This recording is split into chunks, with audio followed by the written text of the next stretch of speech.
On va se pencher sur un processus qu'on vit absolument toutes les nuits, mais qu'on comprend finalement assez peu, le sommeil.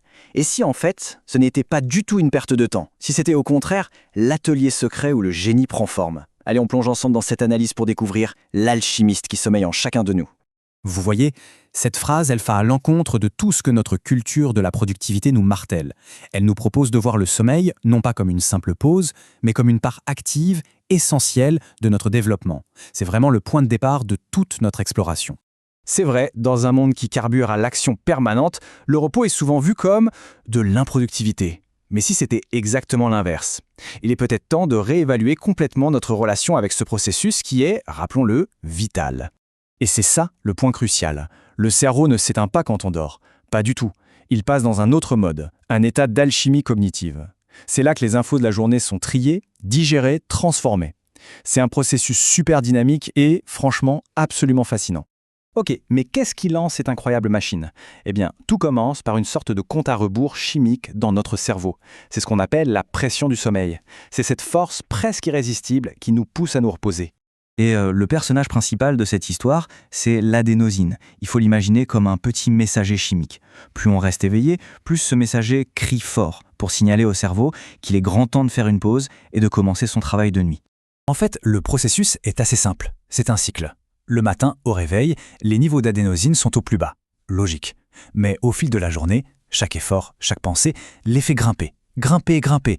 Et le soir, la pression est tellement forte qu'il devient vraiment difficile de résister à l'appel du sommeil. C'est une mécanique biologique qui est juste parfaitement réglée. Et une fois qu'on cède enfin à cette pression, le vrai voyage peut commencer. Parce que le sommeil, ce n'est pas un état uniforme, un gros bloc monolithique. Non, c'est une structure complexe, une architecture fascinante que notre cerveau va parcourir plusieurs fois par nuit. L'unité de base de ce voyage nocturne, c'est un cycle d'environ 90 minutes. Chaque nuit, on enchaîne plusieurs de ces cycles, les uns après les autres.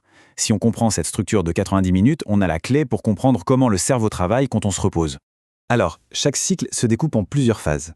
On passe d'un sommeil léger à un sommeil profond, celui qui est super important pour la récupération physique, mais c'est la toute dernière étape, le sommeil paradoxal, ou REM, qui est le vrai cœur de notre alchimie. C'est là que la magie opère vraiment. Et nous voilà arrivés. On est au cœur du réacteur, dans l'atelier de l'alchimiste. Le sommeil paradoxal, ce n'est pas seulement la phase où on rêve, c'est un véritable laboratoire créatif, où le cerveau se transforme en alchimiste de l'information. Et voici le moment clé. Pendant cette phase, le cerveau se met à piocher des morceaux de souvenirs, d'infos, de connaissances, et il les connecte de manière totalement inattendue. C'est là que des choses folles se produisent. On pense à Dmitri Mendeleïev qui aurait vu en rêve l'organisation du tableau périodique des éléments, ou à Paul McCartney qui se serait réveillé avec la mélodie de Yesterday toute fraîche dans la tête. Le cerveau ne fait pas que stocker, il réinvente. C'est vraiment ici que la transformation s'opère.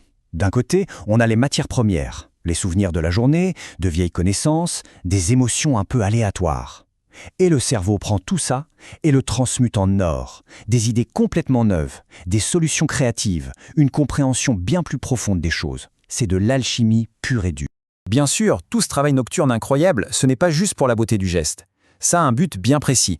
Il s'agit de pouvoir récolter les fruits de cette alchimie au réveil. Très concrètement, qu'est-ce que ça nous apporte?